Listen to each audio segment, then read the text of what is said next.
if people really look carefully, you can kind of see when it's CG and when it's not CG on the train. Obviously the shell of the external shell of the train is real, but then you have all sorts of reflections that you need to replace. You need to like put new reflections on the train because you need to have Hawes reflected to the train and not the set with people and the buildings and all the crew there. So you have all that to do.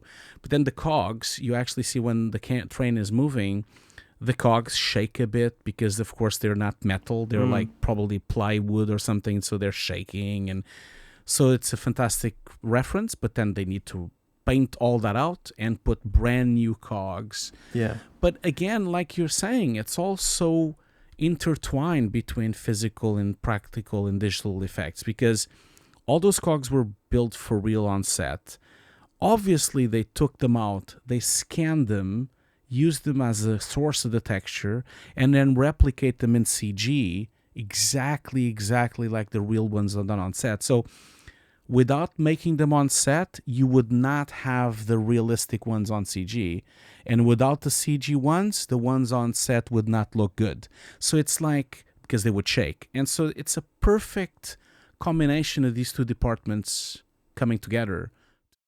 This podcast is brought to you by Befores and Afters magazine. Befores and Afters magazine is the monthly print mag from VFX journalist Ian Fales. Go in-depth on key visual effects topics with major VFX supervisors, artists and studios. Each issue covers a different area like creature animation, miniatures, on-set VFX and VFX tools. Find your copy at beforesandafters.com/magazine. This podcast is also brought to you by Hugo's Desk Nuke Compositing course. Join today to have access to 150 pre-recorded classes, 50 hours of training, using real production assets covering industry standard techniques with over 200 gigs of showreel material and access to a private Discord channel with over 2,300 students. This course is endorsed by Foundry and has access to a Foundry student license paid separately. Join today at hugosdesk.myshopify.com. And now on to the show.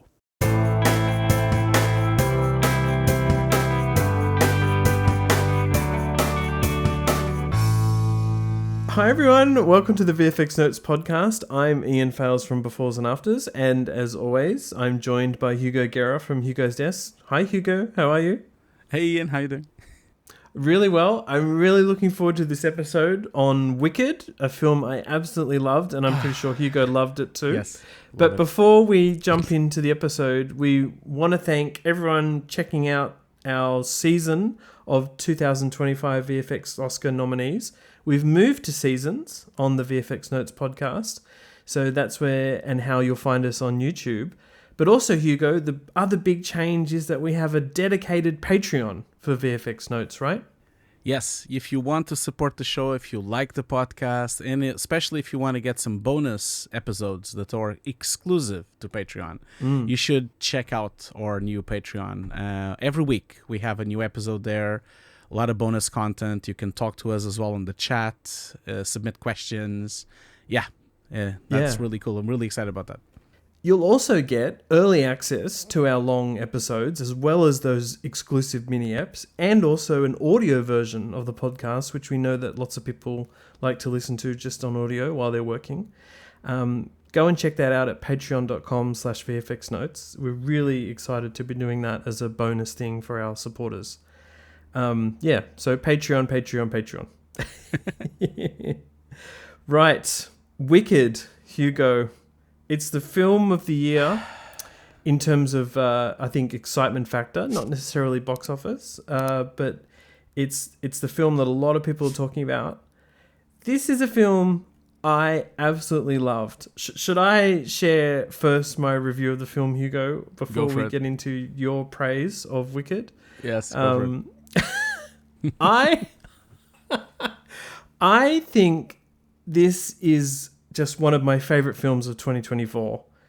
It is a film, I've seen the stage musical and I really enjoyed that. Oh, you have? Okay, that explains a lot. Okay. Do they have it in Australia or did you watch it somewhere else? I saw it in Melbourne, Okay. like maybe 10 years ago, I think. And, you know, of course, it's around the world. I think it's pretty much the most popular musical ever. Oh yeah, yeah. Up And there here with it Lion is. King. Yeah. Absolutely. It's historically, what's interesting is that, you know, there's a book. Of course, there's Wizard of Oz, and then there's a book. But originally, the book was optioned by Universal to make a movie. And then instead of making a movie first, they made a stage musical. And I think that was very smart because it really went around the world and people know the songs and people love the songs. And then they've made this movie that's split into two films. People know the songs and they also did some things that are quite different. I understand in the second film coming out in 2025, there's 2 new songs as well. So there's no new songs in the first film. Anyway, as a film, I have to say I was absolutely delighted with the whole entire production. I just found Jon Chu's direction hilarious, enjoyable, frenetic. He really left it on a bit of an Empire Strikes Back cliffhanger, even though everyone already knows, of course, the story if they've seen the stage musical. I would say my biggest takeaways from the film are how funny Ariana Grande was. I just thought she played Glinda so hilariously, just with her little, just the things she does in songs, but also her physical acting. I thought Erivo's singing was just, like, I didn't even know how good Cynthia was. And as Elphaba just belted out those tunes like nothing else. They have a really great chemistry on set, the two of them, which totally worked for me. Production design, beautiful. Visual effects, amazing. Music, awesome. The fact that there's lots and lots of live singing in this. There's some stat was thrown around, but it's like 80 to 90% recorded live, you know, which is pretty hard to do, but it makes it feel like they were really singing it on set. It's just. I mean, I've seen the film twice. Once in a theater, once at home. I don't have enough good things to say about this film, which I saw at a time when I felt like people weren't really that excited about films, you know, and can we get people back to the cinema?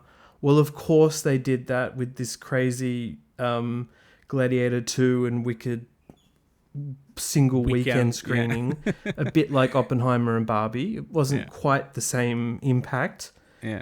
But, you know, we know people turn out for these event films, and I guarantee, I'm not quite sure yet whether Wicked has sing-along screenings already. It probably does, but definitely after the Oscars, I think they'll ramp those up. That's, to me, going to be like a Greatest Showman event where you've already seen Wicked.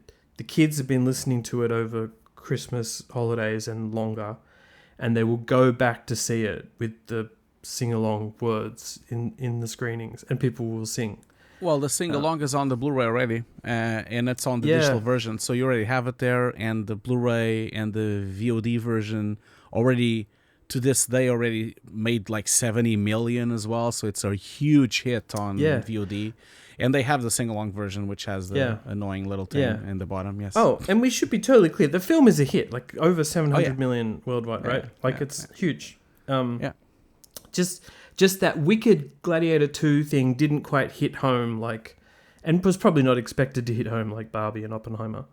But yeah, look, I just love the film, and I really want people to know that I'm a fan of the stage musical, but I wasn't sure how they were going to do the film, right? Like it's fantastical, but they play the animals as super realistic, but with Dr. Dillamond can serve cups of tea and he's a goat. You know, we'll talk about that.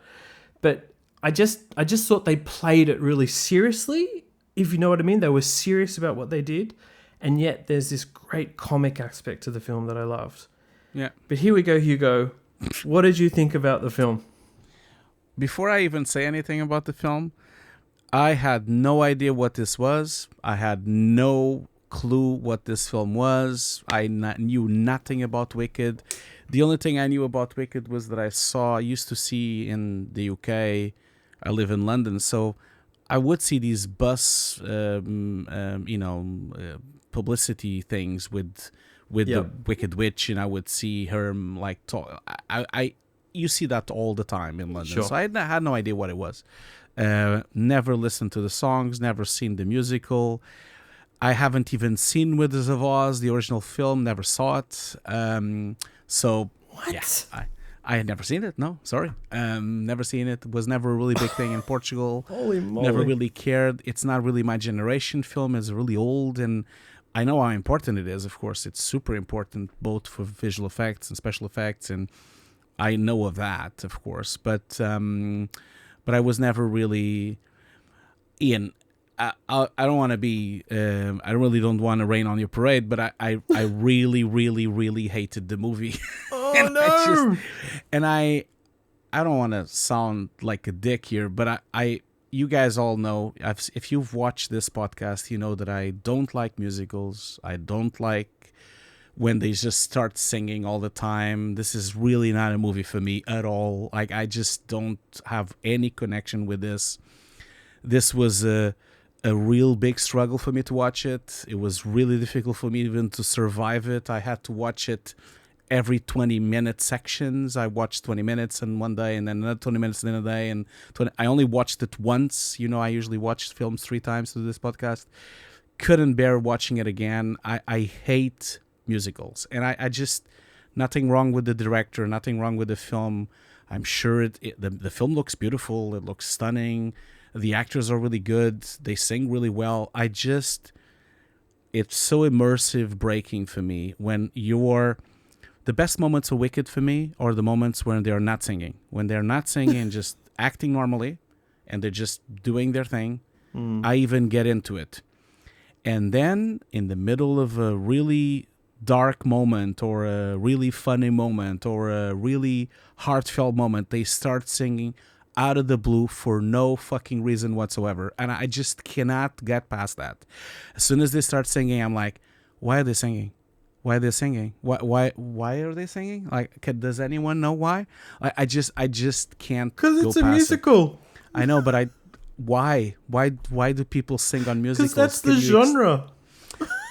But that genre is dead. Like, it's been dead for decades. Why are we still doing this? Is it dead? Like, wow. I wish it was. Seem to be the most popular films out there sometimes.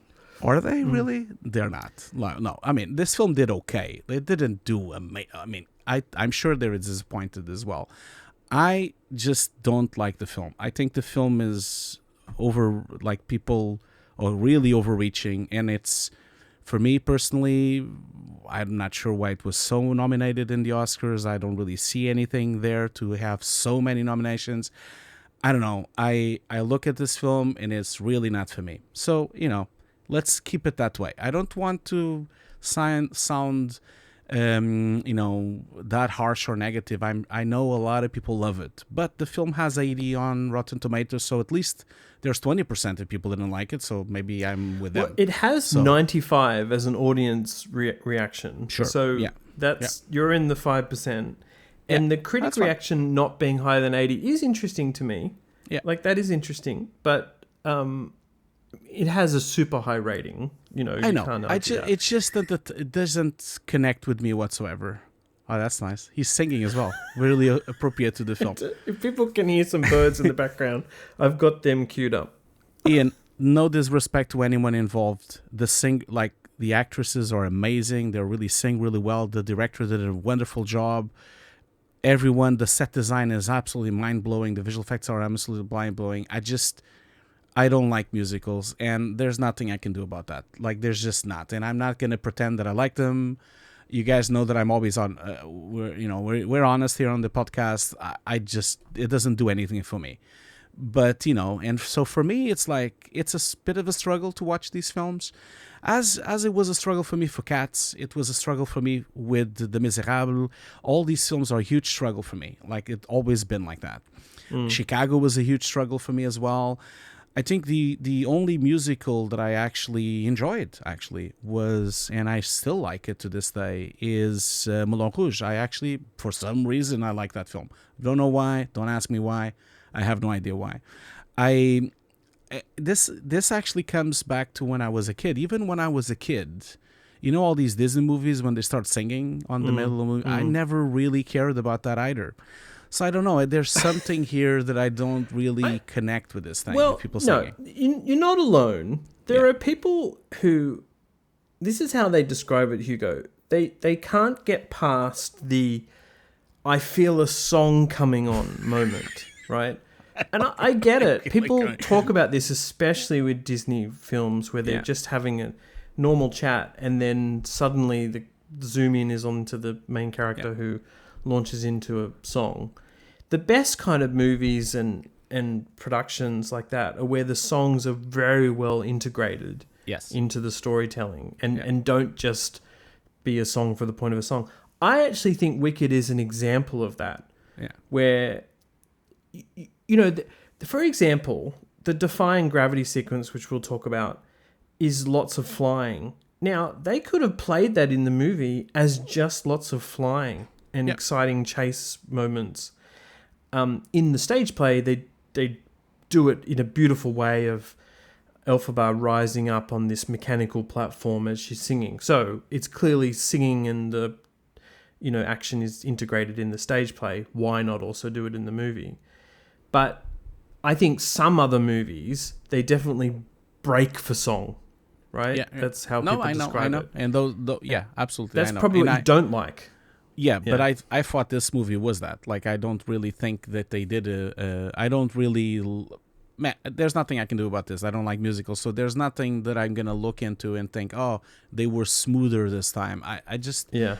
I don't know. And there's also another side of this. And again, no disrespect to all the crew that did an impeccable work on this project. Because the film, from a design point of view, a production design point of view, a visual effects point of view, and a set, it does look stunning. But the aesthetic of the film is really not for me either. Like, I just don't like this kind of aesthetic. The same way I didn't like Harry Potter movies, and I'm not into this magical kind of I'm just not into this thing at all. Never was, not even when I was a kid. So this thing doesn't do anything for me. All these castles and all these beautiful landscapes and the tulips and the colors, and it just the yellow brick floor. I don't know, I guess maybe because I didn't see the original film. For me, I look at it and I think, wow, this is really ugly. I just can't pass that. I just don't really attach myself to that kind of style or that kind of look, or even the it's really a style thing. It's not my style. It's not my taste. And so, that's why it's a struggle for me to really even understand why I like this movie and why people like this movie, and I just can't. But, I'm trying to be honest about this, but I'm also not I don't want to spend here this is shit. I don't do that. I've never done that on YouTube. And I respect everyone that loves it. I know people love it, and they love it to that. There's people that are obsessed with this film. I understand. I also have other films that I'm obsessed with that people hate. So it's fine. I completely get that sometimes that happens, Which is, as I'm saying, there are people around the world who agree with you about musicals. And so I'm with you there. In terms of what the film is about, though, and how it can be quite relevant, I mean, there's definitely a reading of the book that Wicked is based on, and Wizard of Oz perhaps in general, and the way the movie plays out, is that it's clearly, some sort of story about fascism and, the state of the world, and in a more minutiae way about how we treat animals and how we control society. So I think some of that's not very subtle at all. So, you can read into it a lot or not so much. But I think that's an interesting side of Wicked that I also really enjoyed, right? And Universal and Jon didn't shy away from that at all in the film. That's a good thing. You can just enjoy the music and the beautiful imagery, but there is quite a nice story behind it as well. right? Yeah, no, I get that, and I do, as you know how my relationship with pets is, and with animals, I do love those sections, and I completely am with that, and so that sequences are my favorites for sure. The professor is my favorite sequence of the film. That is truly the only really really amazing part that I really loved on the movie. Regarding the fascism, I think that it's a bit thin. Like, I feel like they could have gone a bit deeper, and I feel that the criticism and the societal thing and the fascism could have been depicted in a different way. I feel it's a bit very flowered and very. I guess it's a kids' movie. That's probably what it is. Well, actually, you say that, but the film is actually. I believe it's for 12-year-olds, so it's actually not a kids movie. I've checked the rating here in the UK, and I was quite surprised that the rating is quite high, mostly because of the monkey sections and pretty much the monkeys. Yeah, that's probably why. But I don't know. Like, I feel that the film could be better in that sense. In my personal view, like, I think it could have been darker in that sense. And also. When I look at Jeff Goldblum, I can't believe that he's anything like a dictator. Come on, Jeff Goldblum is just Jeff Goldblum. He's not. I can't. He's just those kind of actors that I can't really take serious. So it's it's okay, Ian. It's okay. You're not gonna. It's okay. Although Okay. I'll tell you one thing. I just watched the BAFTAs this weekend. The broadcast. Really surprised Jeff Goldblum actually played the piano at the BAFTAs. That was quite Oh yeah, short. he's got like impressive. an album coming out or albums. I was really impressed. He's a was really total impressed musician. by that. Yeah. Okay. Well, look, we always do a review of the film, and no surprises there about Hugo's view on musicals. But definitely to say I love the film. Well, Hugo, I was really curious about what Jon M would do with this movie. I am a big fan of Crazy Rich Asians. I think with that film, he really was a delicate thing to show opulence with these rich characters, and it's a bit of a fantasy, that film. And I just think he plays it so well that it makes a fun film in Crazy Rich Asians. Yeah. I didn't really like In the Heights, which he directed, another musical that I'm sure you'd hate, Hugo. I've never seen Crazy Rich Asians either. Oh, so well, that's a great film to watch. Not of choice. I just didn't get to see it yet. But it's on my list to watch. But that's not a musical, is it? No, Crazy Rich Asians is not a musical. Yeah. I'm just saying that's one of the films he's very well known for. Yeah. And was like a heightened film. Anyway, it really works well. In the Heights is a musical that I didn't know as a musical, as a stage musical. And I think it's not as relatable, especially the New York setting, So I didn't really love it. And I think that film was also a bit of a COVID film and probably suffered from that. He directed something else that I've seen. Actually, I think it's the only film I've seen from him, which is G.I. Joe Retaliation.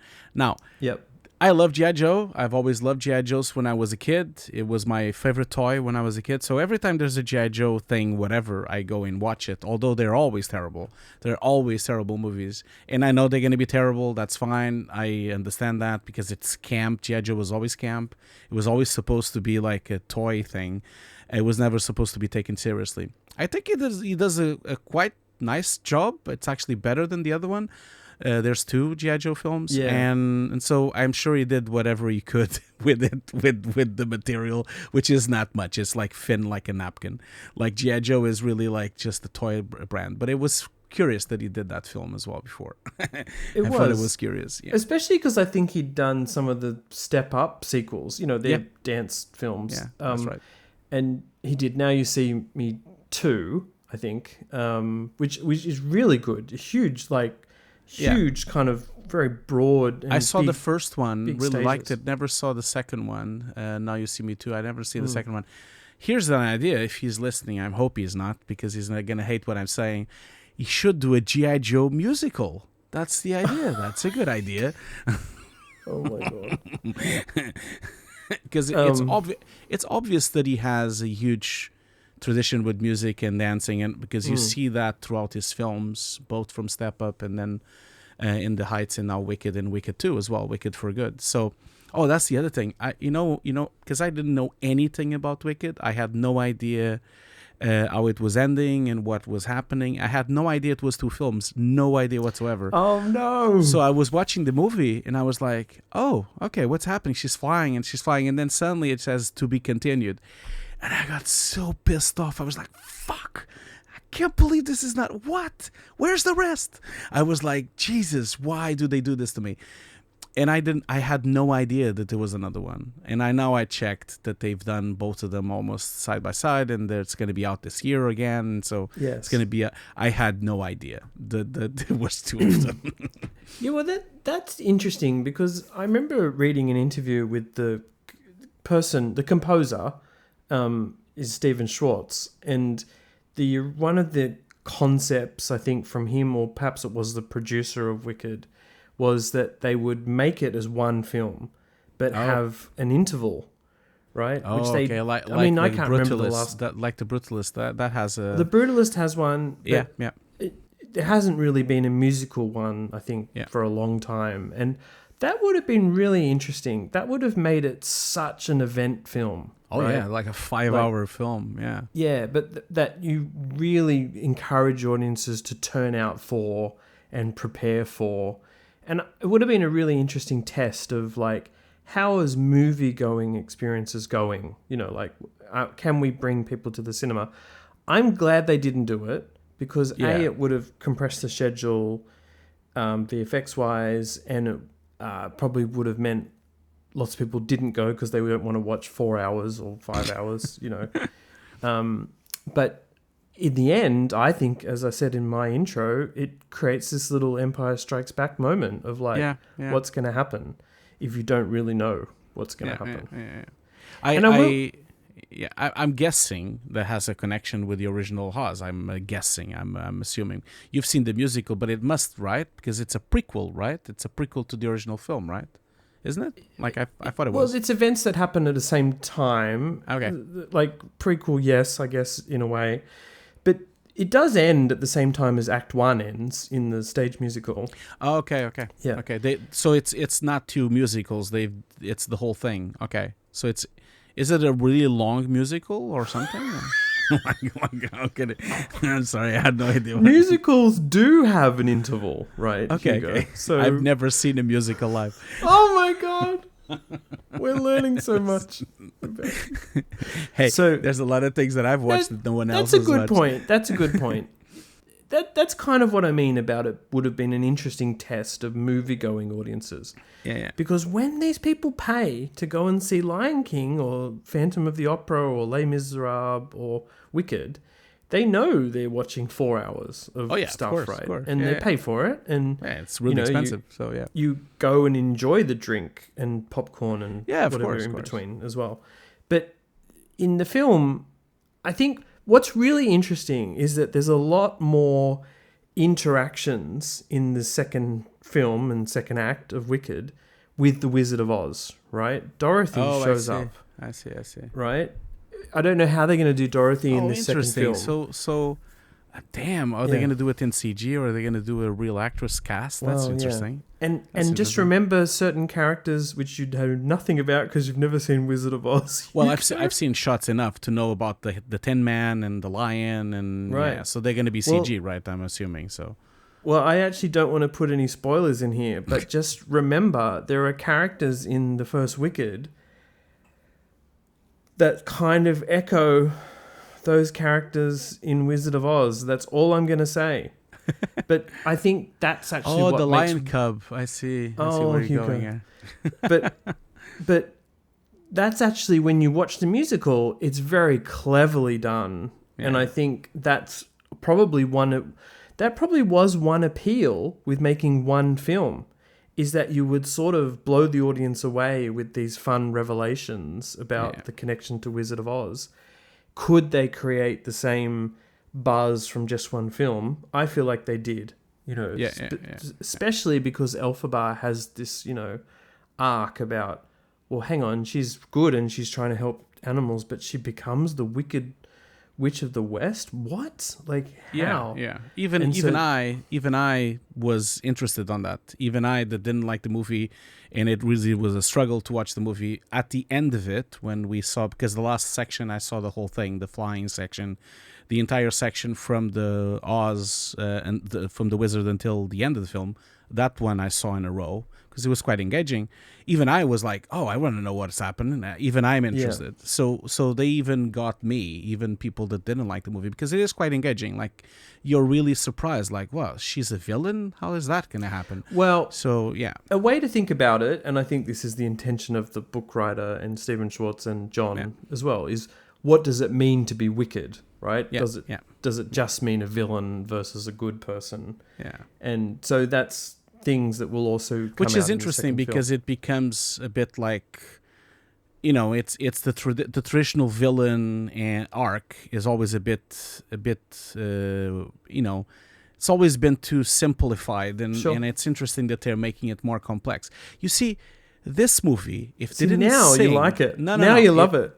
If I really think that there's a version of this story with no singing, and if they did that, I probably would have liked the movie better. Oh my if they God. would. So I'm gonna do this. I'm gonna wait till about 20 years, and I'm gonna propose to direct a version with no singing, a really dark, ominous section, a really ominous film with dark things and values and like horror bits and no singing. No one sings. It's actually forbidden to sing.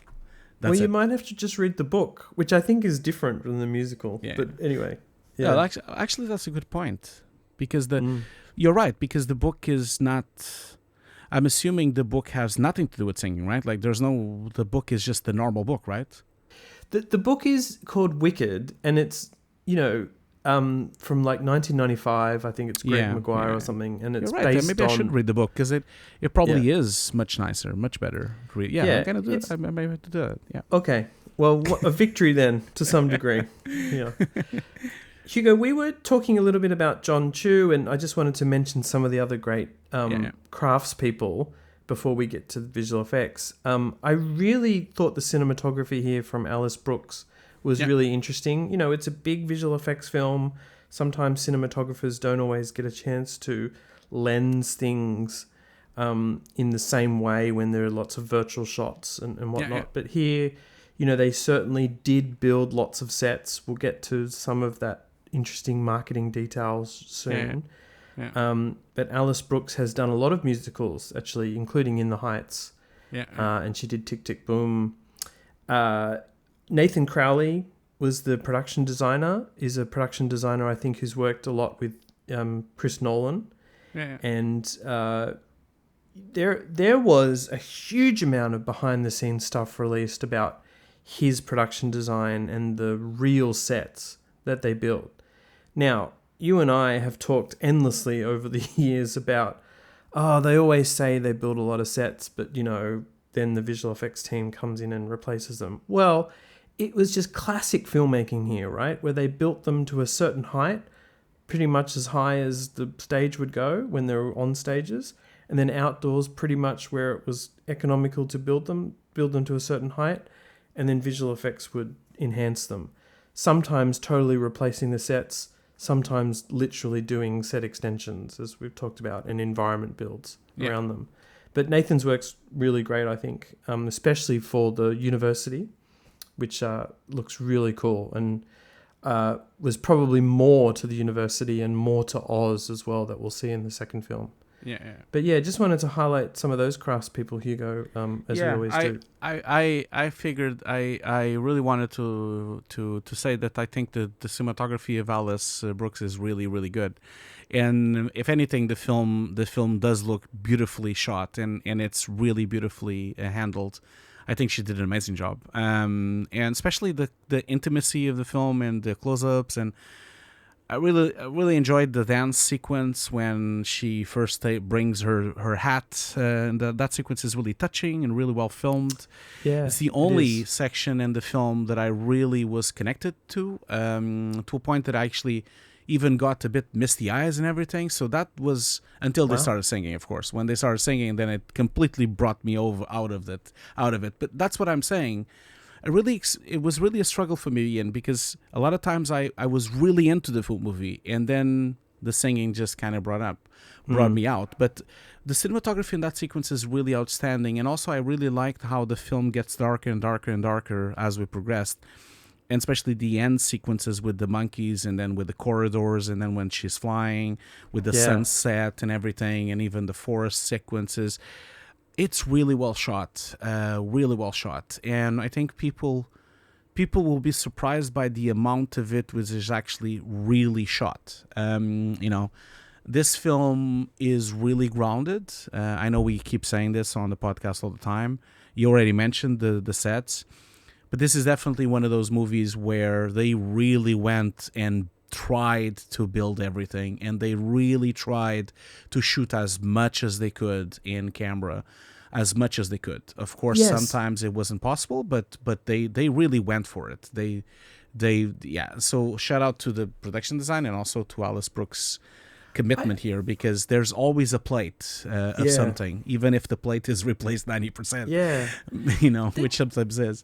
And I think that's almost less about how to accomplish some things, right? Because it is about how to build Shiz University or Oz. You build some of it, and then the rest of it, because it's a person on a broomstick flying around, you need to do that with, elements, blue screen elements or whatever, and also CG. But I think it's also to tap into people's memory of those old school big films like Wizard of Oz, which were shot on vast Hollywood sound stages and have a particular look and feel. Like, they're almost not real, but because they're built sets, they do feel real. Like, it's hard to explain that sort of nuance of how some of those old big sets, once you know they're a big set, you're like, oh wow, that's just all shot indoors on a big set. But because it's all fabricated and, machined, and there's laborers involved, and there's, carpentry and just so much effort there, you can feel the work in Munchkinland or Shiz University or in Oz. And I often feel like sometimes we forget to talk about that a little bit when we talk about, what was replaced with visual effects and what was actually filmed for real. Like, sometimes the director, the filmmakers are going for a certain feel. And in this case, I feel they were going for a big Hollywood set feel. Because that's what Wizard of Oz was. And, I mean, right at the beginning in the village, you really have an effigy statue there to put on fire with her. It's really that a statue. Although, of course, most of it was replaced, and of course the fire is CG and all those things. But there is in the university, there's really a river there. There's water there. They've actually put water there. Obviously, they had to extend the whole building because it was only built up to like the second floor or something, and huge amounts of it had to be extended to it. But the commitment of filming it like this, it really serves really well with the story, because when you are on the intimate moments, when you're just close-ups and you're just like there, just two people talking, three people talking, having that vast set on the background not only means that you can actually have shots that you don't even need visual effects, because you're not even going to have to retouch it, or at least you're going to have to touch less on them, but also let's not underestimate the facility that provides to the DOP to frame things up and to really have a tactile connection with what was being shot. The actors are there, they can jump, they can touch walls, they can touch the tables and the chairs and everything, and you can frame up, you can actually experiment with framing, you can actually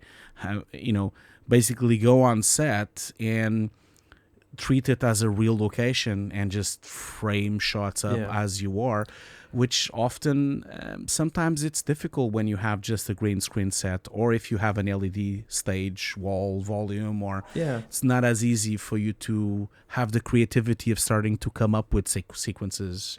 So it's amazing, and I'm gonna be playing a lot of the B-roll. There's amazing B-roll about this movie. We'll talk about a bit how I think the marketing is a little bit disingenuous with this, but I feel like the B-roll really needs to be celebrated, and the fabrication of this entire thing needs to be celebrated because it is magnificent, to watch. I'm going to dive into that now. It is just the case, as with Barbie and Oppenheimer, that when the film was being promoted and released, what got latched onto were Nathan Crawley's sets. And one of the big things that got talked about were these tulips. The fact that 9 million tulips were planted and used for Munchkinland scenes. Now, there's some scenes of Munchkins running to Munchkinland to celebrate the Wicked Witch dying, and then there's scenes in Munchkinland where the tulips is shown behind. And basically also when you see wide shots of Munchkinland, the tulips kind of go into this bowl, fields of them. Now, of course, the trades and publications and the social media were told, read in the production notes, perhaps Nathan did an interview where these tulips get mentioned, and you hear that these tulips get planted and people go, oh, that's so good that they planted them and filmed them for real. Well, they did. It's not a lie. These tulips got planted. What's really nice is in one of the visual effects breakdowns where the overall supervisor, Pablo Hellman, who's from ILM but was also the production VFX soup, he makes a really good point of saying 9 million tulips were planted, but they were planted kilometers away from the filming sets. Yeah. And they were planted for plates, for reference, right? So scenes where tulips were necessary, they are visual effects. Either they're bringing out the plates from the plantation or they're digitally replicated tulips. The tulips need to move. People need to run through them. That's a visual effects process. Yeah. And basically it was wind animation, touching them. Yeah. So what I like is Pablo just tells it how it is. Okay, yes, we had the tulips, but they're not, we didn't film, like the scenes that you see in the film are all bringing together of different things as we know they always are. But I think I just like his sort of plain-faced about it. And there are things exactly like that, like the sets that we've been talking about. Sometimes I would imagine that they've LiDAR'd these sets and they've done extensions. Well, sometimes it's just easier to do it all in CG. Yeah, right? Of course. That happens on every film where they do these big builds. There are several things on this film that have the same situation. The train is one of them as well, but we'll talk about the train in a minute. But it's funny because this time, yes, the publications got wind of that, the 9 million, they just ran with it for weeks and the damage was already done. I feel like once again, here's a fantastic opportunity for us to just have a normal conversation like we used to in the 90s and 2000s, where we would say, yeah, we planted these 9 million tulips, but then we did 25 million in CG or something. Yeah. And here's the two things, and here's the real ones, and these are the CG ones. And why not? Why not talk about all the crafts on them? Because as much as it's nice to see someone digging the hole and putting the seed and planting it and putting water into it and grow the tulips, someone in CG did exactly the same thing in CG. They had to grow the tulip, they had to shade the tulip, model the tulip, animate the tulip, do the entire pipeline.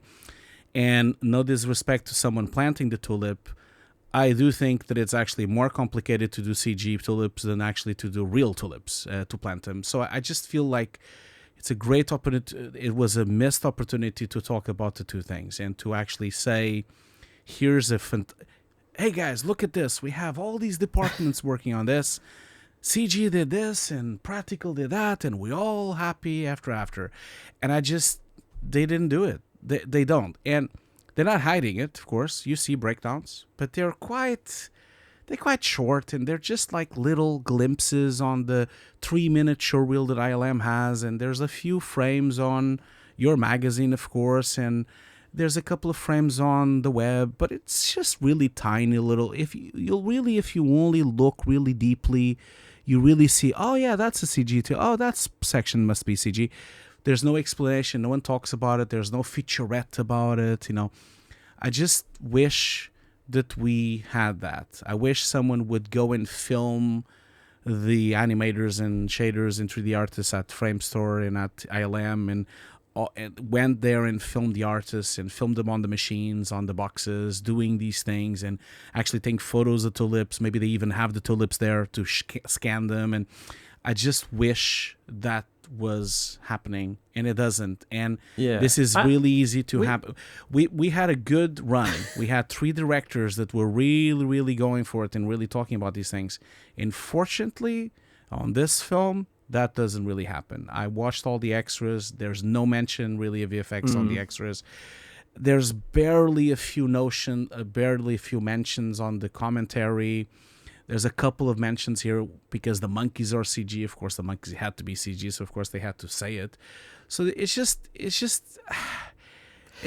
really disappointing. I would say this, it's super disappointing for me. To be clear, I want to say I don't think they were doing denials like had been done for Barbie or Oppenheimer.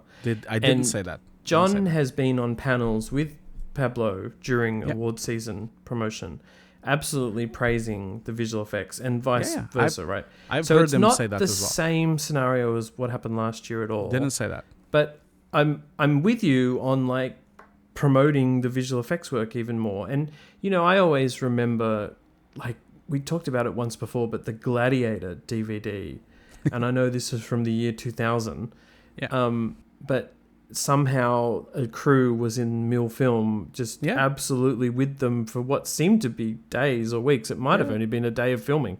Yeah. But we got those kind of featurettes that you're pining for, and that I think everyone does want back. We know that things have changed with DVD featurettes. It's just because it's the artistry. I just want to break this notion, because the artistry is as big as any set builder. Like, the artistry of doing these things, of the CG craft, is as complex or important or as complicated as any other person involved in this project doing these huge sets. It's the same amount of work. It takes as well weeks, it takes months, it takes years sometimes, and it never gets mentioned. And I really wanted to really mention this because I'm going to be playing some before and afters from frames of your magazine just now while we're talking about this. A lot of people have really the wrong idea because of this marketing push. Like, they have this idea that it was all shot for real. And if you look at the before and afters, which I'm playing them now, yes, they shot all of it for real, but there's so much craftsmanship of CG in these shots. So much, which is unbelievable. I'll give an example. You look at shots where you have entire floors completely replaced. You have shots where extra people were added in the background. You have shots where tulips were set on the sides. You have extras that are CG, extras that are blue screen people that they just like put in.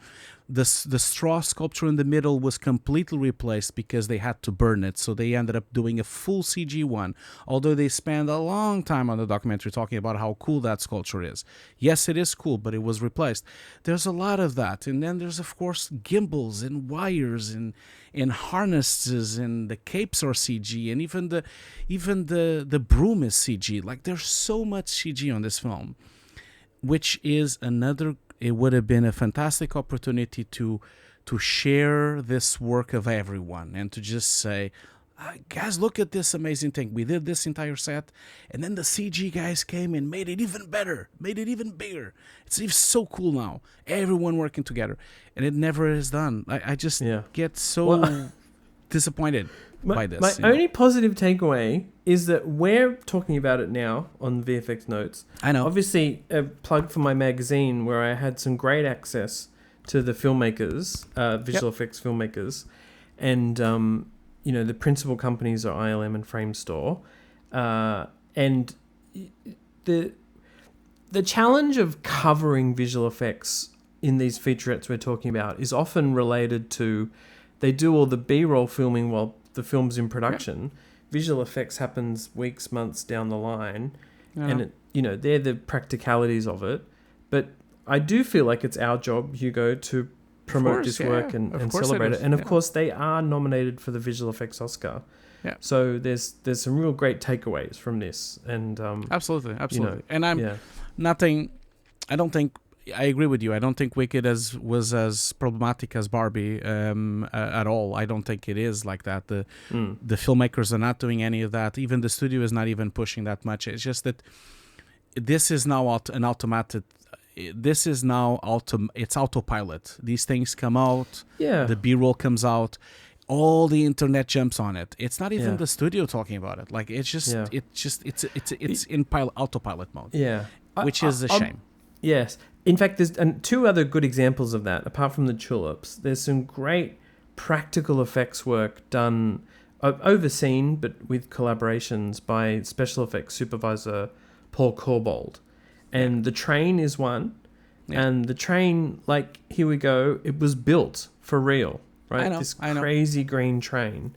And Hold your thought on one thing, and hold your thought about the train. I just wanted to mention one thing because it has to do with Jonas, which is a dear friend of our show.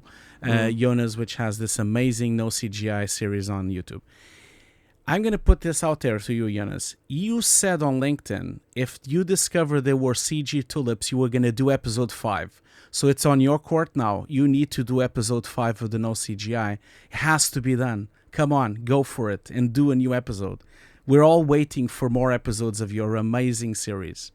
Okay, well, yes, that's very interesting about the Tulips, and we'll see what happens with Jonas. I find that hilarious. I love Jonas's comments on LinkedIn. The two examples that I wanted to bring up were the train, which absolutely was this collaboration with Nathan Crowley, with SFX, with everyone who needs to build a train and make it work on set. And they built this thing which was like 591 feet long. Yeah. I think it was 112 feet. Oh, no, sorry. The track was 591 feet. Yeah. The train was 112 feet. And it weighed like 48 tons. So they built this thing, and you can feel it on set, actually. Man, it has an engine. It's no joke. Yeah. It has a 2,700 horsepower engine. And that's no joke. That's like a rally supercar engine. Yeah. It's super, I think strong. It's one of those things you can just feel. Now, because there's some shots of it going into Oz, and also a scene where they probably did a bit of a reshoot or an on-set shot away from where they shot the actual train on location, there are times when it needed to be replicated digitally. Yeah. Now, our friends, our colleagues in VFX know how to do this. They scan the train. They add things to the train. It has those kind of cogs, gears, mechanisms that were not built practically and were needed to be added. So I love talking about this with you, Hugo, because I think, communicate that it's always a collaboration. Yeah, it's not one or the other. No. And each department is actually helping the other department. Another thing that Paul Corbold was responsible for were those crazy library rolling things. Yeah. I'm not even sure what they're called, but they make for a really great dance sequence and singing sequence called Dancing Through Life. And they're basically these ladders that stunt performers would be on, and that, ostensibly to reach for books, but they're used as more of like fun choreography in the dance.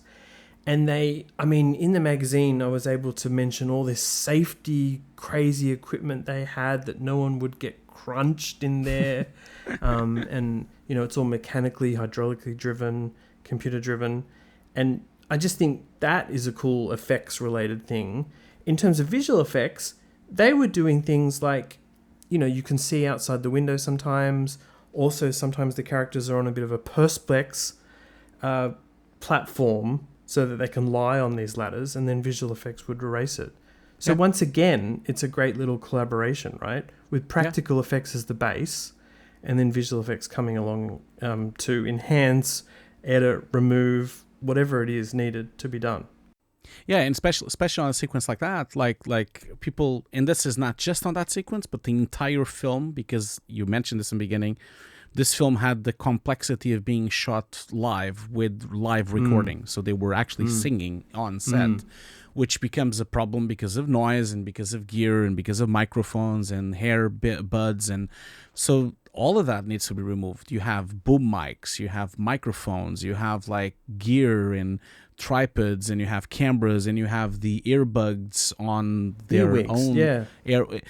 all of that needs to be replaced, and floors have to be replaced as well, because of course while they're dancing it gets scratched and it gets a bit old and it gets a bit broken, so they have to put complete new CG floors, and of course with that they need to rotoscope every single person, and then you have to do the contact shadow of that person because of the floor. You have to then replicate the shadows and make CG shadows out of them.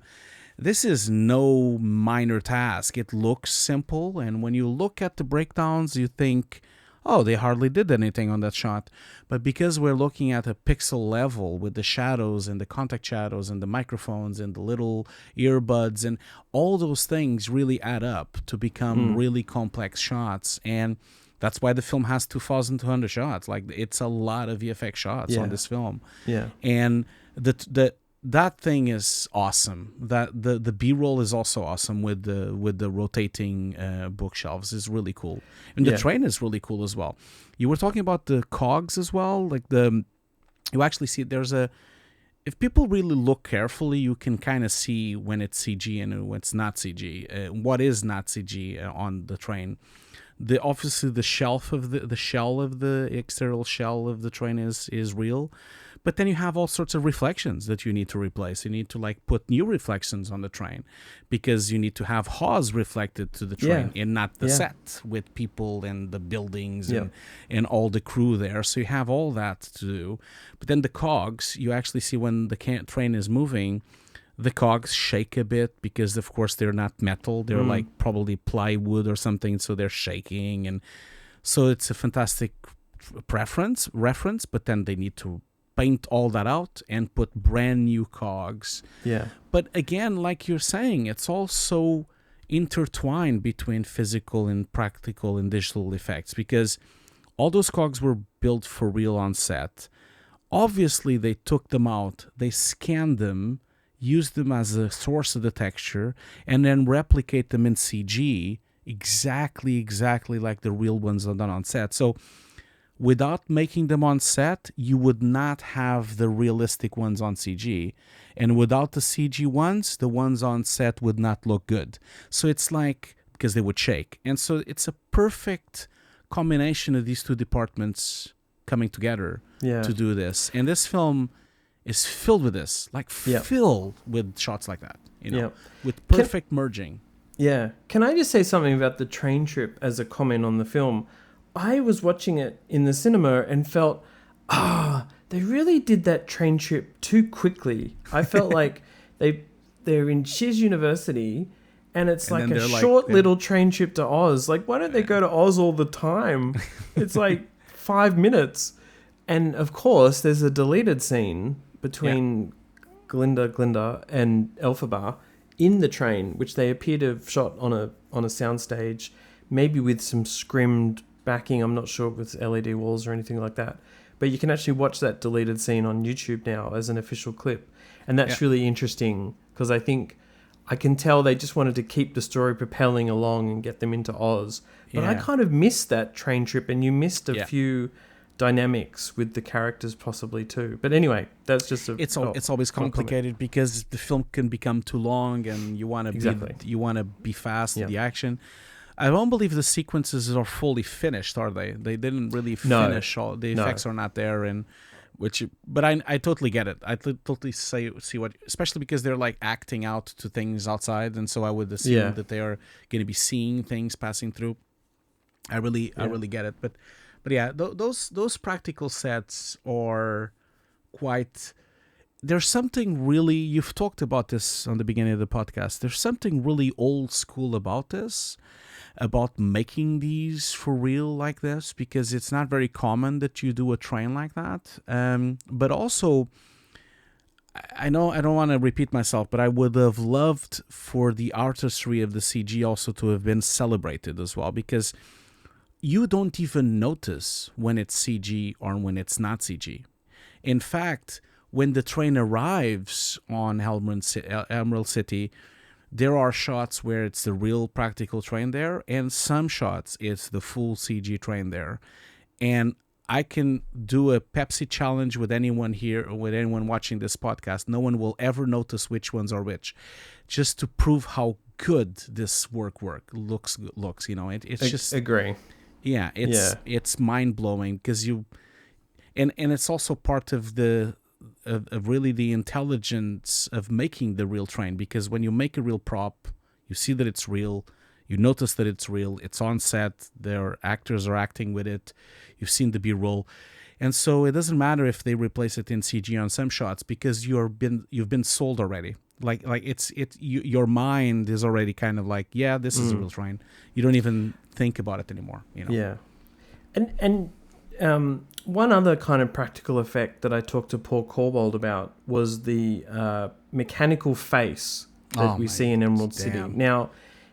Please tune in to our bonus episode just for Patreons at the VFX Notes Patreon, where Hugo and I will be going into more detail into that mechanical face work, which also included digital work from ILM. Yeah. But that's also a beautiful scene and one we have as a special bonus mini app for Patreons. So please go and check that out. But Hugo, just to dive into the visual effects work now of the film, I want to make sure I mention the VFX Oscar nominees. We've talked about visual effects supervisor Pablo Hellman. The other nominees are Jonathan Faulkner, who's from Framestore, VFX Soup. Then there's David Shirk, who was the animation supervisor. He's from ILM. And then special effects supervisor Paul Corbold. As a general thing, I think the visual effects in this film just meets all the challenges of a fantasy film that also needs to feel real, right? But also be quite colourful, bold, match the Wizard of Oz stuff, and meet the requirements and expectations of modern visual effects. So that's just my sort of overview of the visual effects work. A lot of it has to do with creatures. Yeah. And one of the sort of main ones that we see in the film is the goat, Dr. Dillamond. Which crazy sort of idea, right? This realistic looking goat that does all these things and is a professor at the university. What did you think of Dr. Dillamond? Oh man, it's my favorite sequence, and I just I think that alone, that sequence sells the whole thing, because not only it's funny, Peter Dinklage does an amazing performance on there. Although it's funny enough, he was never on set, or he was not even on the film's set, so he's always on a sound booth. But it's just so funny and so cool, and he's having tea, and he has this impeccable clothing, and he's like walking around, and he's like almost like one of these 19th century sirs from Victorian London. It's just so cool. The design of this entire thing is just mind-blowing. So and shout out, before we dive into the technicalities of it, shout out, I know it's not public, but if you ever have the chance, if you're a member of the Visual Effects Society, if you ever have the chance to go and see the Visual Effects Society submission for this goat character on the Visual Effects Society website, it is one of the funniest videos I've seen. You know, this is a really, really standout video where you actually see Dale Newton, which we've met a few times at FMX. You've met him as well, a lot of times as well. He's actually talking on the video. He also shows up as a reference to do the goat's face, and he was very heavily involved in animation of this sequence. But that video is so funny, so quirky. It's so funny, and it brings up an interesting thing actually, which I think is really testament to Pablo Hellman and his team. Visual effects team, of casting visual effects studios and people for Wicked. Now, Dr. Dillamond is a Framestore creature, and we just know that Framestore does talking animals nailed. and creatures so well, right? Photoreal, but also they just get into character. Yeah, And they it's have quirky these animation and supervisors and directors that can do it. Yeah. And Dale Newton is the best. Jonathan Faulkner is also a veteran of people like people. See, even I'm saying people, but I mean creatures like Rocket from Guardians of the Galaxy. There's just something about the way Framestore delivers creatures for these movies, especially talking ones, that is, I'm going to say, elevated to a level that not every visual effects studio can do. And it's really, really the stylization of it and still becoming realistic. It's the same thing, I was very lucky to watch the amazing presentation from Dale Newton at FMX last year about the Upalumpa, Hugh Grant on Wonka. Yeah. And I would do an entire episode about that sequence because it's so good. It is so good. And it's what you say, it's like this quirkiness of London and British humor together with this photoreal kind of thing, but it's not photoreal because it's kind of strange, but it's also really comedical, and the performances are hand animated, and it's just special. It's so different from other types of character work. I really love what they're doing there. There's something very artistic that they're doing there. By the way, amazes me that there has literally never ever been anything released relating to Wonka and Hugh Grant's Oompa Loompa from Framestore. Not because it's not from Framestore, but because clearly the production doesn't want to, or studio doesn't want anything out there. We've got to see presentations live. I've interviewed Framestore about that work, and we've seen VES submissions, but it's an interesting example of what's not been put out there. Luckily for Dr. Dillamond in Wicked, we've seen some nice breakdowns. I also, in that breakdown, you mentioned one of my favorite things is seeing a real goat cyber scanned, photogrammetry scanned by Clear Angle. Summer, he has a number, a name and everything. The goat is called Summer. Yeah, that's right. I love it. They later scanned the real goat. The whole process is amazing because they were thinking maybe it would have been in 2 feet or maybe 4 feet. They were going through this entire process, and then there's all this dress code that the goat has as well. And it's so good. Don't you also love that? So it's crazy that it's a talking goat, but at some point you identify so much with this character because he is being persecuted. Yeah, and actually the scenes are quite dark, the way he's grabbed and removed, and the other animals are removed from existence in Oz, right? And that's just such that to me means that the visual effects studio, Framestore, did a stellar job of making us feel for the characters, and they, we're worried about them. It doesn't always happen. And yet it's also not an action film relating to Dr. Dillamond at all, really is a performance. And it's a great segue to something that they really had to tackle on set, because that sequence is quite hard. And the soldiers come in and take the goat out, and they actually ended up 3D printing quite a lot of heads on set from the Framestore model to have on set. They also have these hollow metal versions of the goat where the performance actor on the stage could be walking with this head as well, so they can also touch it with the hands and also drag it out by the horns.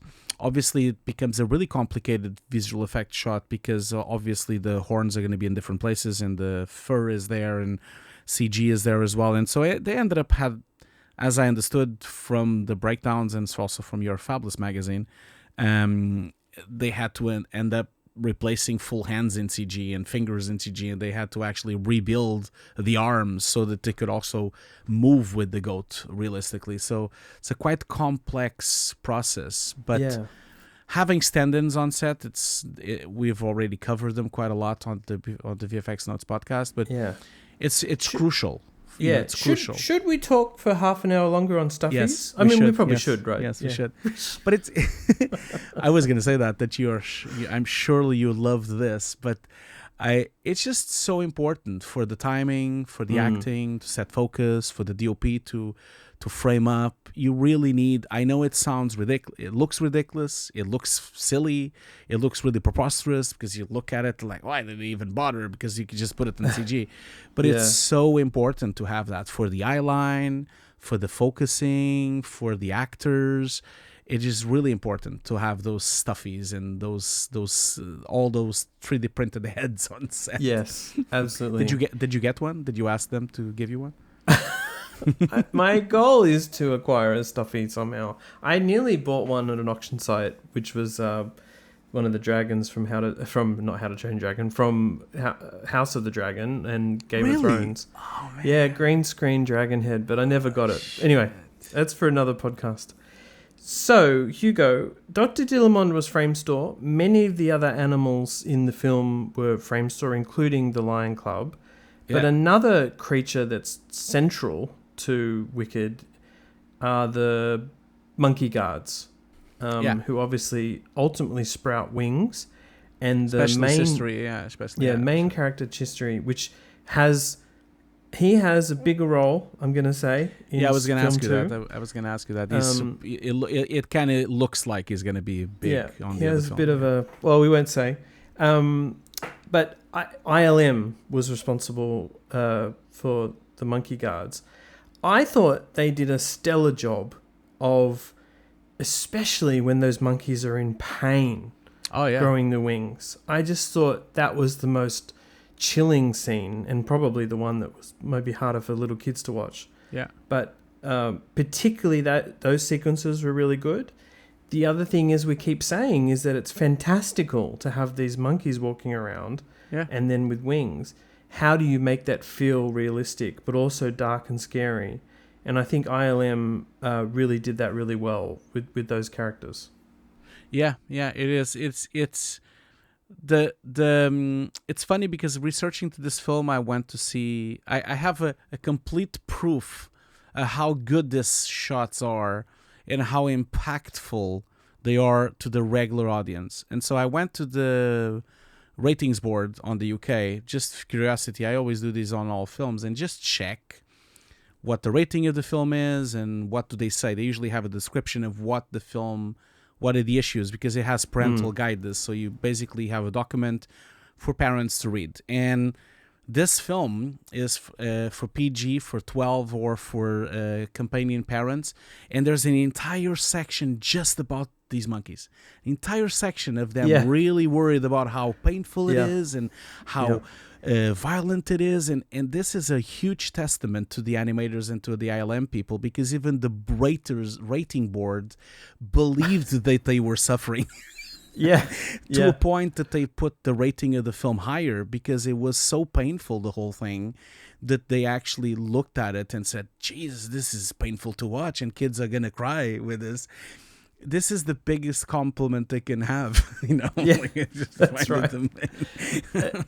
I always love seeing how creatures like that are made, because you clearly you can look at monkeys, chimps, apes as reference, and we've seen a lot of amazing apes, chimps in films, of course, by Weta. Well, this year we had. And here's a different approach in some ways, a lot more vid-ref done of the animators by the animators for doing facial shapes and getting the right lip sync and facial growls and whatnot. The other challenge is the color is kind of purple, I suppose. The fur is purple. We don't always see that on a creature, and what does that look like? So there were lots of challenges with the monkey guards that I think are very well achieved by ILM.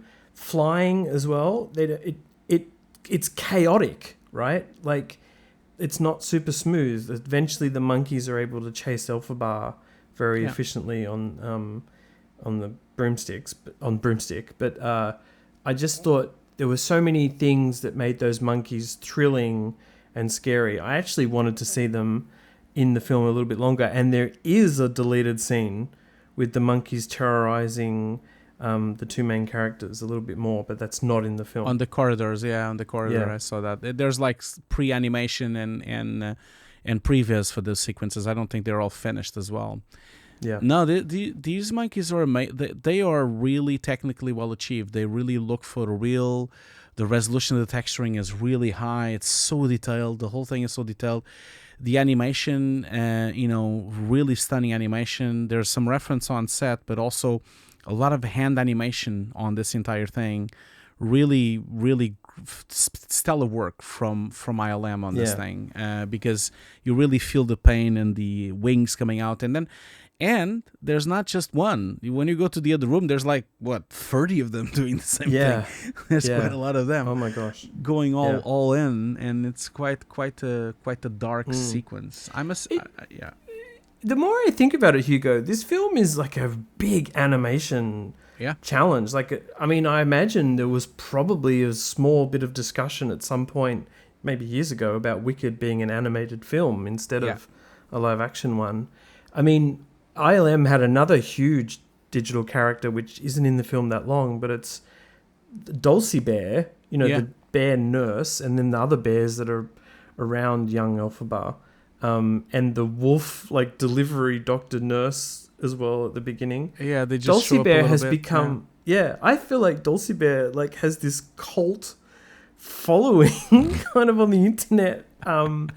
Because it's just an unexpected character you see at the beginning of the film, and so well done, and obviously he's very caring. But again, ILM, super great job with for simulation and grooming, and just want to shout out that work as well. Yeah, the I'm not surprised the film is nominated for the Oscar at visual effects for the Oscar, because the film is one of those films. There's always at least one film like this every year, which is a film that has a lot of things in one go, in one film, and this is one of them. It has environments, it has creatures, it has the goat. It is like one of these movies that has every shot has a completely different type of CG, because the other films often are specialized on a certain thing. Of course, Planet of the Apes is very specialized on the apes itself and the environments, but it's for a real representation of the world. And then Better Man, of course, is a quirky Robbie Williams, very indie looking thing with some surrealism sequences, very creative. But this is one of those by quantity. It has so much, it has everything in the kitchen sink on a film like this. It has every type of VFX is included on this film.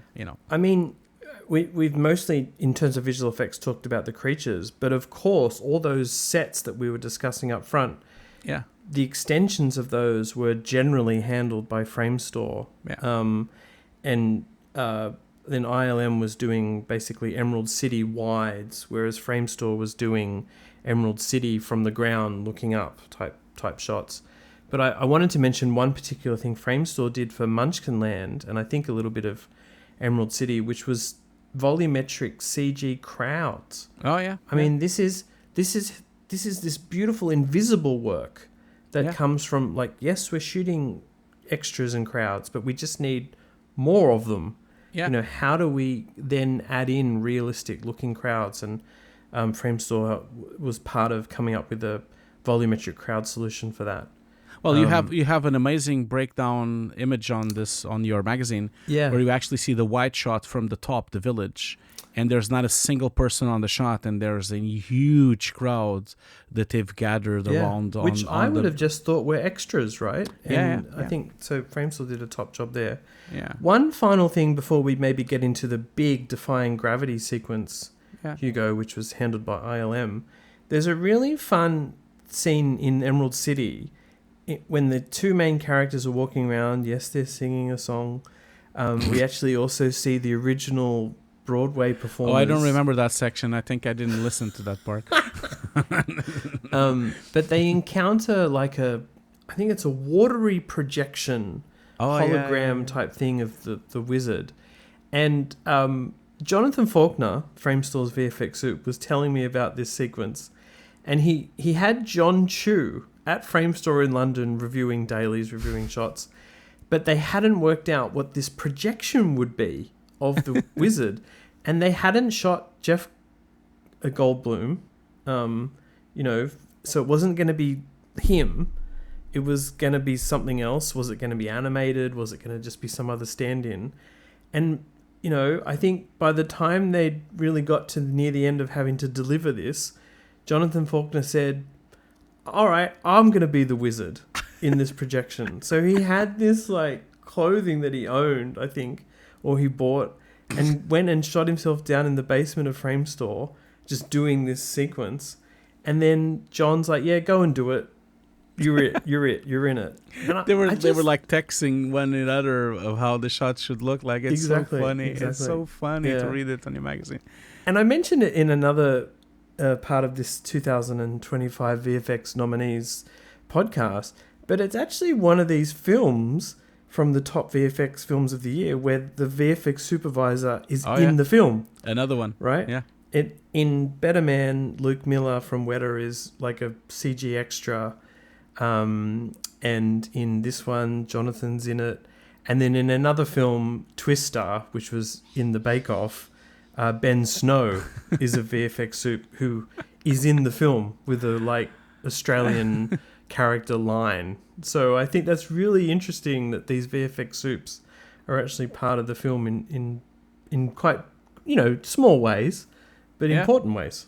Yeah. So even on the creatures of this film, there's a lot of animators that have been included into the creatures, especially the goat as well.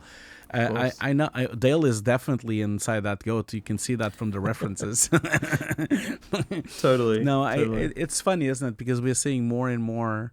I keep saying this. I said that on the last episode from Better Man. Like, who's going to make the montage of all the VFX supervisors on YouTube? Like, just do a montage on YouTube with all the VFX supervisor stand-ins, shots that ever happened since the beginning of visual effects. I'm sure we'll be surprised. I'm sure we'll be surprised by the amount of them. There's probably a lot. Well, isn't Dennis Muren in the third, or maybe the first Indiana Jones film, like as in the airplane or something like that? Right. That could be the beginning, but it probably happened before that even. Yeah. Oh man, this is if I had the time, I would do it. I'm gonna demand the VFX soup cut from you, Hugo, soon. Okay. I probably would describe this next sequence we're going to talk about, which is Defying Gravity, as the money shot in the film, right? Yeah. This is definitely the big scene that happens in the stage musical. And it's played in the stage musical as Elphaba rising up slowly on a mechanical broomstick, basically. But it also means her cape gets bigger and bigger and bigger. And that's an important thing to keep in the back of your mind in terms of how this sequence plays out. But Defying Gravity, I know you don't like the singing, Hugo, but I felt this was very powerfully done in the film. It's her really kind of singing to Gerlinda, and then also gaining her powers, realizing she can defy gravity. It's also basically setting up the end of the film and the next film. This is a sequence that was also very, very, very practically shot, right? On blue screen, with wires, with flying rigs, because she had to sing. Yeah. I just want to know, Hugo, how did you think the sequence played out? First of all, I must ask you, like, is this a big deal, this song? It is. Yes, it's a really big deal. I'm just pulling your leg now. I'm just like pulling your leg. I think this song is really okay, fine. Okay, it's fine. I'm assuming the song is a big deal. No, this I'm gonna play the B roll because I don't think people are gonna really. I don't believe people are gonna really like understand how complex this thing is. Yeah, I mean, she's singing for real. And so that means that, she has to breathe correctly so that she can sing.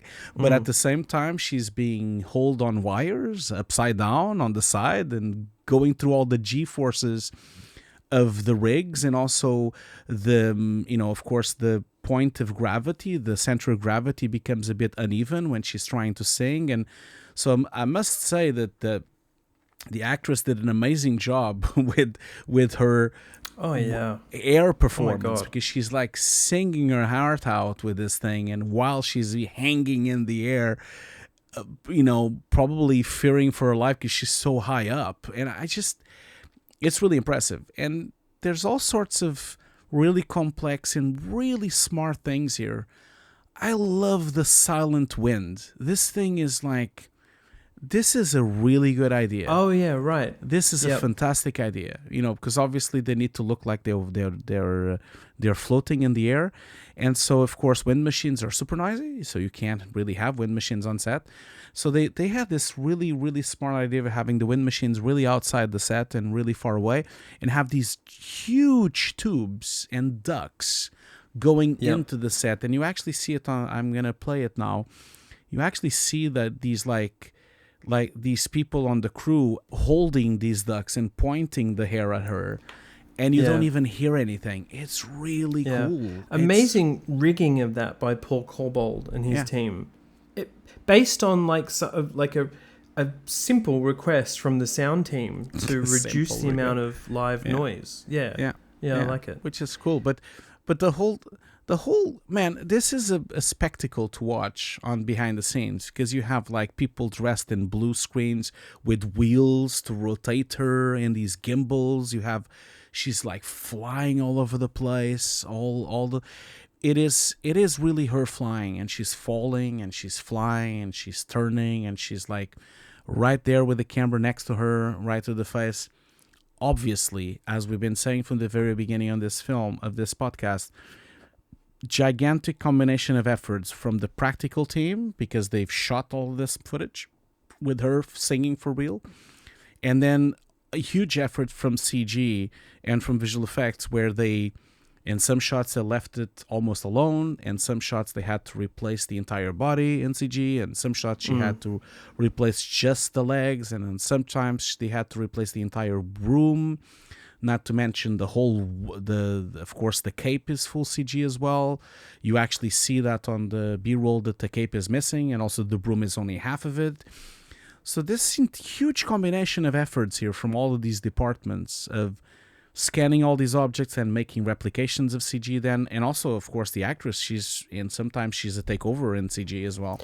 Yeah. So it's really cool. Like I was surprised when I saw it. I didn't know that they would go into this detail of actually shooting it like this with so much wire work. I would say that too. ILM did a spectacular job on what you would say is retaining the plates, right? Yeah. The blue screen flying shot plates, and then augmenting those where necessary, as in cloak, cape, hat, broomstick, but also taking over, right? She goes in and out of screen. There are opportunities for takeovers.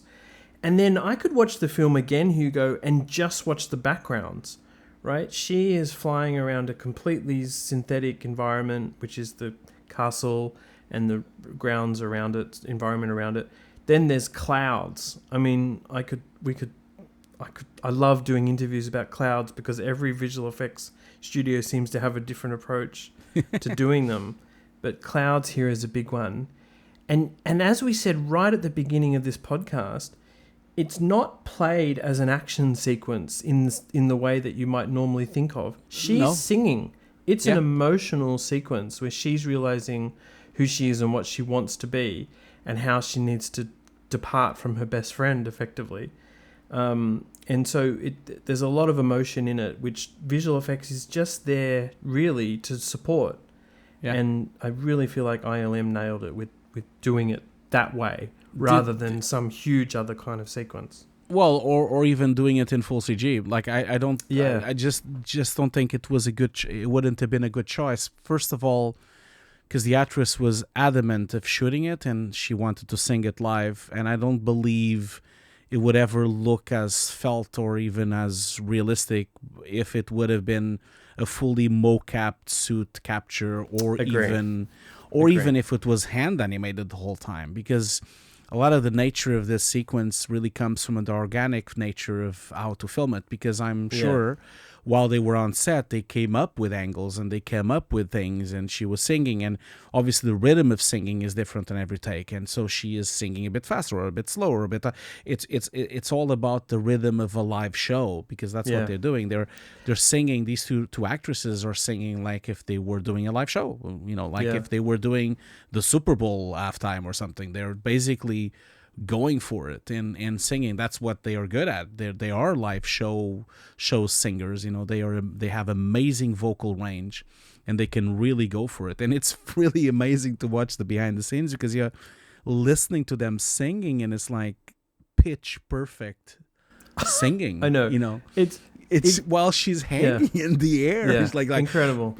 And she's like singing, giving this performance like if she was standing in the floor. It is super cool. Because think about it, even just the breathing of trying to hold your legs and your arms to try to be in this gimbal, you would have been out of breath. But then she's singing on top of that. It's really remarkable, this sequence. I was very, very surprised by it, because until I saw the B-roll, I didn't even really thought about it. And it's funny that you're talking about the background. There's a gigantic amount of visual effects work done here with a really sophisticated USD pipeline here, because you have to have hundreds and hundreds of people working on this sequence, because someone has to do the street, and someone has to do the creatures, and someone has to do the monkeys, and someone has to do the sets and the buildings and the glass breaking, and then also on the floor you have the crowds and the trains and the tracks and also the tulips, the whole thing. You see the whole city there, and you have to have so many people at the same time working on this massive asset. It's really a testament to their pipeline, because she's like flying around everywhere, and we just see there's always, sometimes it's like full CG behind her. It's really, really impressive. Yeah. The only thing missing from any of the B-roll that I have seen, Hugo, is Pablo Hellman was telling me that to visualize these flying scenes, I think they did do some previs and probably some boards, but Jon M also just had like the characters on as little models on sticks, doing that thing. And there's probably not footage of that, but I would love to see that, because there's probably on their phones, probably. Exactly. And you occasionally, in the history of like car chases, I always used to love when directors... we see that on the Fast and Furious all the time with little cars and... yeah. But anyway, let's get the stick edit happening somehow. Stick edit. Stick cut. Here's a film that would have been really interesting if it had a raw cut, like Planet of the Apes. Would have been super interesting to see a raw cut, because I think people would be surprised, because it's not easy to notice. I'm not talking about the final sequence only, but sometimes it's not easy to notice what was done in CG on the film, even when you look at a breakdown, because it's very subtle, minute things that all together do a lot of work. There's a lot of work being done, but so much of the plate was actually quite already final. A lot of the sets looked really good. Would love to see a raw cut, but it didn't happen. It's not on the Blu-ray, so it's probably never going to happen. So, a quick shout out here to the editor, Myron Kerstein. He's done a couple of interviews on YouTube that are available. Yeah. I mean, Avid has one, and there might be one called the Rough Cut, and possibly even Wicked's official one as well, where he does sort of show you his Avid interface. Yeah. And the process. I mean, the layers here, especially sound layers, is quite fascinating. Yeah. It doesn't quite get into the weeds of, well, here's our blue screen photography and here's the finals, but there are a couple of interviews with him that are quite fascinating that I would suggest you look up. I'm so glad that you mentioned him, because there's something really cool that happened on this film. Really, I'm going to geek out a little bit here. Yeah. So they ended up because the director Shu, at some point he was trapped in his house. He couldn't leave because of the floods in LA. He had to do it remotely with Myron, so they had to do a lot of sessions remotely, and they were using Evercast, the remote, which is a really popular remote tool to do these kind of works. But he was doing it with the Apple Vision Pro, so he was like doing it in virtual reality, and he was describing this on Twitter. There's like 3 posts on Twitter about this, which is really funny.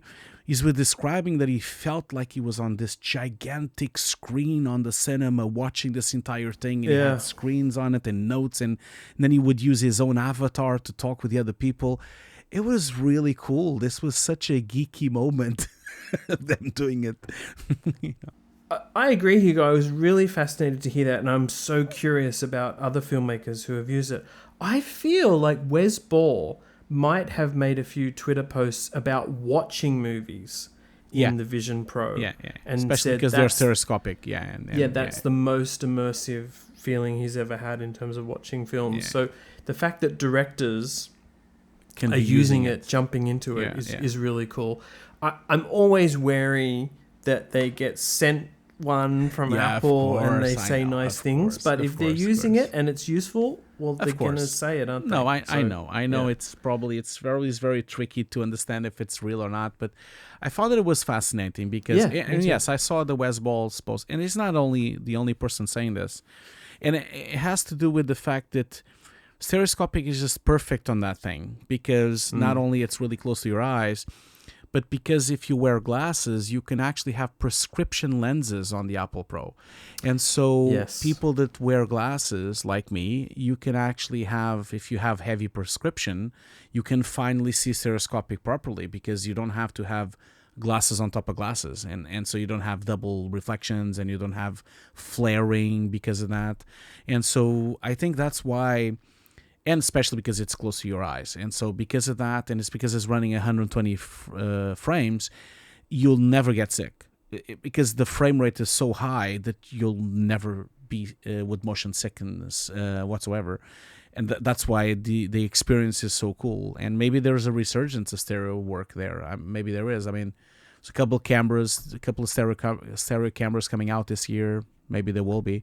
I don't know how much the Apple Vision Pro is really tapping into the market, but it's definitely a curious piece of kits.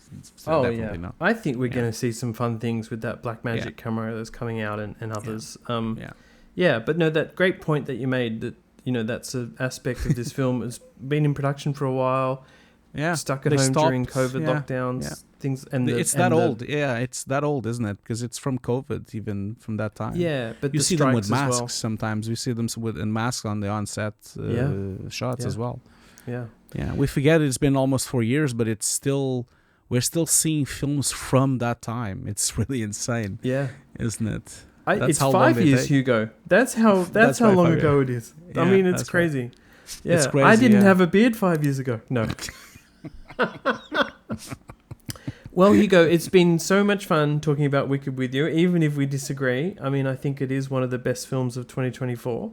It's not. And please go and check out our Patreon episode, which is exclusive for Patreon members, about the mechanical head, practical and digital effects. And Hugo, always fun to chat about big films with you. Wait a minute. Take it easy. You promised me that you're going to sing on this episode. Come on, Ian. Yes. All right. Well, okay. Hang on. Just need a drink of water. Give people what they want, Ian. Right. Here we go. 3, 2, 1.